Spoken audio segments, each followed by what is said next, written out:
So, could Donald Trump make a comeback on the Twitter streets? Well, Elon Musk says he would consider lifting that ban, which was placed on Trump's Twitter account.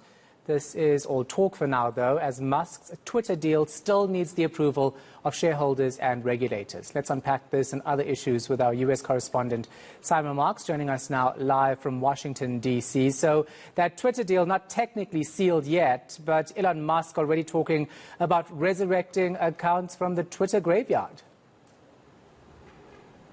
Yeah, absolutely, Shahan. He did caveat all of this, as you mentioned, by saying that it might not happen because he may not end up owning Twitter. And one almost wonders whether his pronouncements yesterday are in any way going to impact the views of shareholders about possibly allowing Mr. Musk to take full control of the platform, because he made it very clear during an appearance at what was supposed to be an automotive conference. The talk very quickly shifted from Tesla, the electric car manufacturer that he owns, to Twitter, the social media platform that he wants to own. He made it very clear that he does not believe that anyone should ever be permanently banned from Twitter.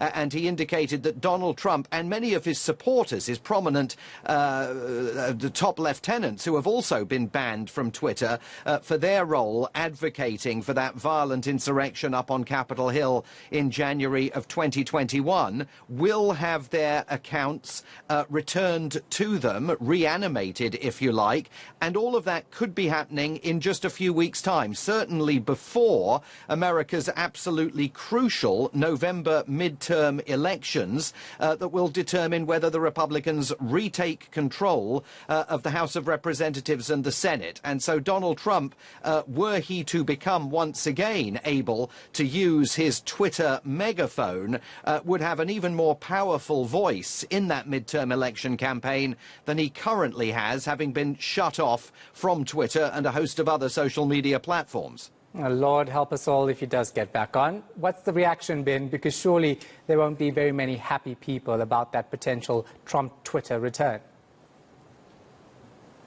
Yeah, I know. The White House was maintaining a stiff upper lip yesterday, saying Twitter's a private company and it gets to decide who is allowed to operate accounts on the platform and who isn't. But the press secretary at the White House said that President Biden firmly believes that the social media sector more broadly needs to do a better job of policing itself to avoid the spread of misinformation, or will require some form of government-inspired regulation. I mean, good luck with both of those aspects. I think it's not for certain that Republicans will necessarily welcome Donald Trump's return to Twitter. When he was on the platform tweeting out to his 80 million followers, often the inevitable consequence of his stream of consciousness tweets was to see journalists chasing through the halls of Congress after Republican members to ask them if they agreed with the various inflammatory things that Donald Trump had been saying. That hasn't been happening so much of late.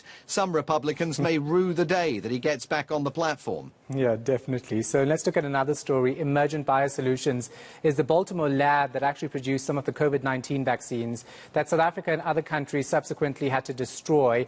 How damaging are the accusations contained in the congressional report?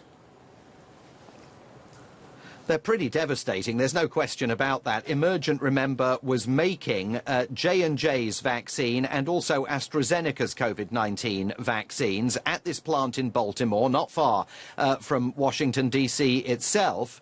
Had all sorts of quality control issues that were belatedly discovered, which resulted in millions of doses of those vaccines, many of them in South Africa, having to be destroyed. That delayed the availability of vaccines in many parts of the world. Well, this congressional report says that the quality control issues were no surprise to staff at Emergent BioSolutions, who had warned the management, even after it won its $628 million federal government contract to produce the vaccines, that Emergent wasn't up to the job of producing them. And then the report says that they hoodwinked visitors from the Food and Drug Administration, several months later who came in to check and see whether some of those quality control issues had been addressed. They knowingly, according to the report, covered up the fact that they hadn't been and pretended that they had been addressed. So there are big questions for the management and executives at Emergent arising out of this report, but questions too for the Food and Drug Administration a bit about just how rigid and diligent they were about trying to get to the bottom of what was taking place inside that plant. Yeah, we're going to leave it right there. Our US correspondent Simon Marks joining us live from Washington, D.C. Still